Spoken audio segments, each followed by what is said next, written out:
Thank you for calling me. I knew you will. It has to be that way when you know something. When you hope it, there's scattered vibration. When you believe it, there's sometimes a little resistance. When you know something, there's no scatter in your vibration. It makes you very compelling. Yes. I was looking for you all my life. And finding us all your life. In other words, coming in different ways, but always coming. Yeah, I was raised Muslim, and 2.5 years ago I had a conversation with you. I said, I need to meet you. And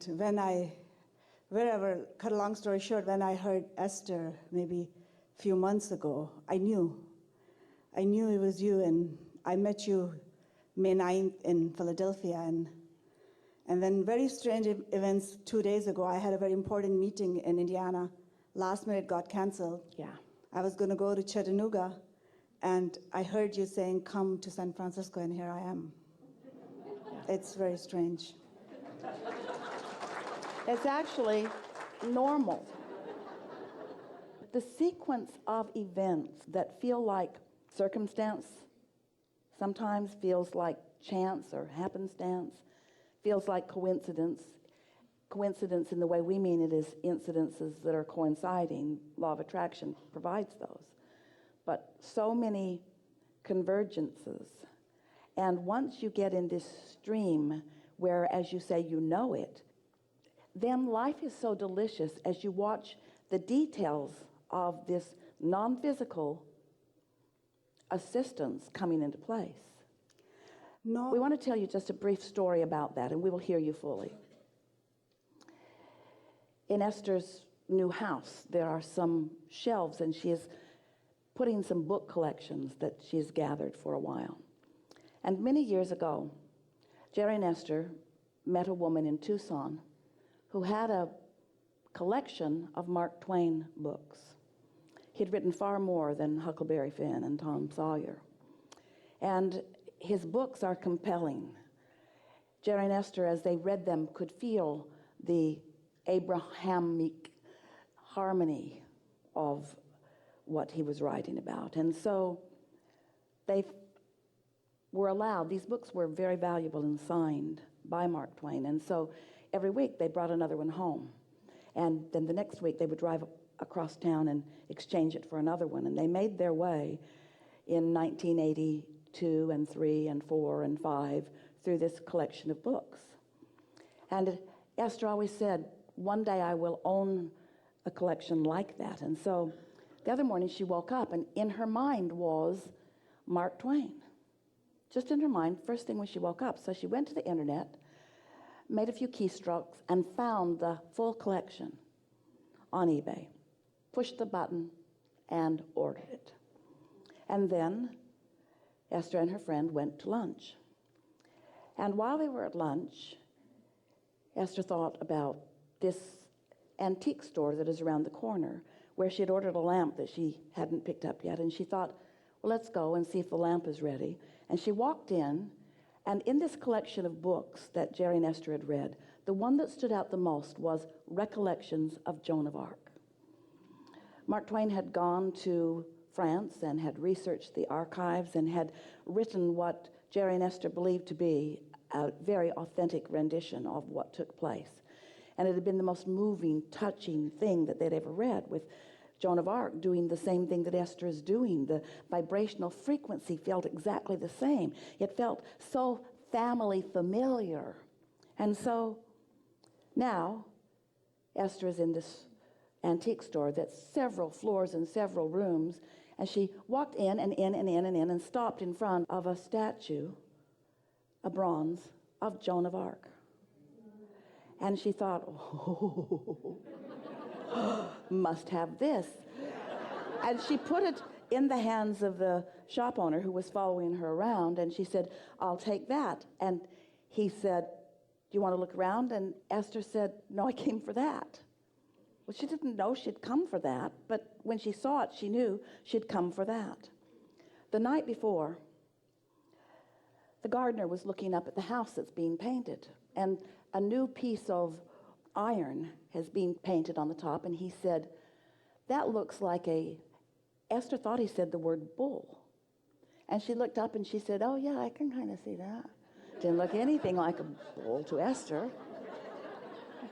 And then they went in the house, and they were sitting and having some water, and he pointed at a lamp that Esther has that is an owl. Esther likes owls because they are like Solomon, the giant owl on Thacker's Trail from the book series that she received. And so he said the word again, bull, as he points at this. And Esther says, oh, owl, that's what you're talking about. So then they went back out. She said, yes, it is. I hadn't noticed it before, but it definitely is that. And now standing the next day in the antique store, she is told that the man who sculpted this piece, his last name is same as the word bull, owl in Spanish. And Esther is thinking, you guys are good. In other words, it's like a never-ending treasure hunt. It's a never-ending being led to one delightful, what you want to call coincidences, but clearly are not, all day, every day.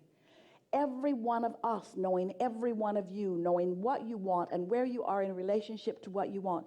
And the more open you are, then the more finely tuned these fun things can occur, so that you can begin to first understand that we are all in this together. Next, let's state it more bluntly, you are never on your own. Next, state it even more bluntly, it matters what you want, and all of us care about what you want, and all of us are helping you to get what you want. But you got to get yourself in a happy place somehow, so that you can receive the impulse. When you wake up in the thoughts in your head, do something about it. When you get a feeling to go eat there, which will remind you to go over there and look for something that wasn't ready yet, but you'll find something that you really, really want, you see. You're always being led to what you want, even if you are not consciously, actively aware of what it is right now, this red hot minute. Because you've been putting what you want into your vortex incrementally, piece by piece by piece by piece by piece.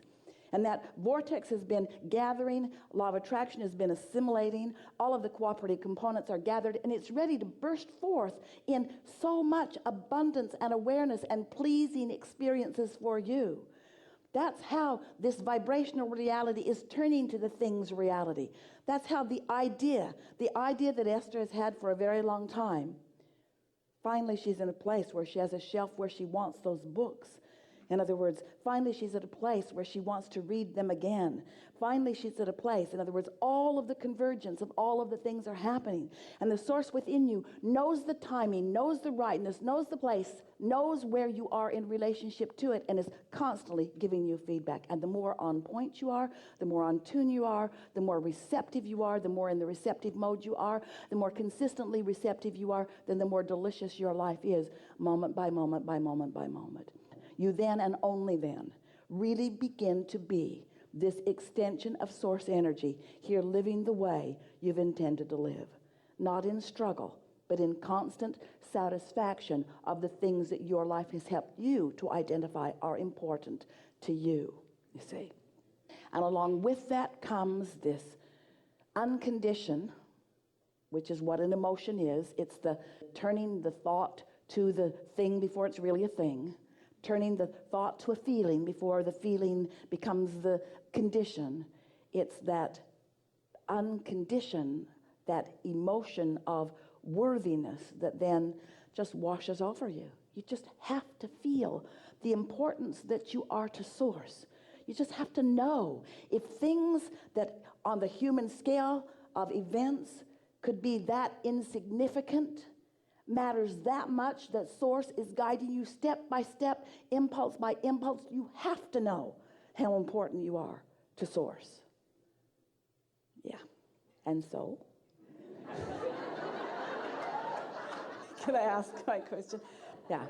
All my life, I would say, it doesn't matter what faith you are, if you look at a person and you don't see God in them, check your faith. But my question is, 2 months ago, I came here for a retreat. I'm a survivor of incest. I'm a child psychiatrist, and I came here with my college friends. They're all physicians, and I'm 48 now, and I fell in love with one of my college mates, and we had this relationship, but 2 months ago, he broke up with me here. We were here for 2 days, and so that's what happened, and back and forth in last 2 days or last week what happened, the way events happened, I'm very busy and there was no chance that I could come here. So this 2 days cocoon where nobody except for a friend of mine knows that I'm here because my phone would never stop. People would be looking where I went. I'm driving my car and I'm saying I'm going to Tennessee. A truck in front of me says Tennessee, and I started paying attention. And I'm thinking, it's happening, but your voice, I'm always listening. You started saying something which only me and my daughter would talk. And then you said, don't go there, and your lover will come to you. A truck came by side, it says Chattanooga, Tennessee, and it goes, and the number plate says doctor is out. I'm just going crazy. I go home, and I say, okay, I'm not going there, I guess. And then I'm driving to my work next day, and everything started saying Saturday 25th, Saturday 25th. I say, okay, I'll only go there if I clearly see somewhere San Francisco Bay Area. And my phone rings, and it says San Francisco Bay Area. And a travel agent says, are you looking for business class tickets to travel to? So, I mean, no, travel agents don't usually call these days. So, Sometimes you're denser than others. Sometimes you get it on the first hint. Sometimes you get it on the second hint. Some people never get it at all. no, I'm already sold because I know you who. So I called my assistant. I said, okay, buy me that seminar and book the hotel. And I didn't know where the seminar was. So I come here, and that's when I looked, and I checked in, and as I'm walking in, and I'm realizing this is the hotel, and I checked into the room, and it was the same room where I was staying. This is better than, maybe I'm too thick. Maybe my IQ is 50, I don't know. I'm board certified physician. But my question is, I'm very happy. Other than, I know this person, I'm in love with him. I get everything. It's all physical and we're non-physical, and I'm fully satisfied. I come from a third world country going to, I achieved everything and I want no more, but I want everything. I get all of that. But now what is my question? Here I am, you called me. On the phone. That actually is not true. We answered you. You called us. True, I did 2.5 years ago. In other words, it's in your "Come meet me." vortex. It's your vortex that's being satisfied, not ours. True. There's so much more to it. I woke up and there's a humming, this is crazy stuff. This is science fiction. I don't know what it is. This is universal response to powerful desire. And everything that unfolds is the explanation of what your habit of vibration is in relationship to what your vibration of desire is.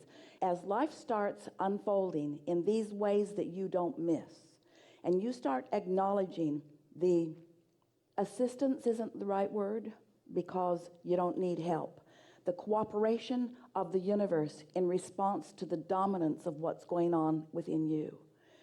We've been talking about step 1 being life causing you to ask, and step 2 being the vortex gathering, your source standing there in a vibrational reality with everything that you've asked for having come in a vibrational reality. And step 3 is you being aware that you've got to be in the vibrational vicinity of that. You've got to be a vibrational match to that in order to begin realizing, because the revelation is being broadcast to you constantly. But for you to realize it, you've got to be in a vibrational vicinity of the broadcast that's coming back from your vortex. So once you get good at that, once you decide that you care about how you feel, so that feeling good is really a dominant intention within you. And when you go to bed at night, you say, tonight while I sleep, the momentum is going to subside, and when I awaken in the morning, I can begin it again in the vibrational vicinity of that which I desire. And you consistently are holding yourself in a place of predominantly feeling good. Now we describe you as step 4 living, where you are knowing that you want to feel good, and you mostly are, and you know you want to feel good, and you mostly are.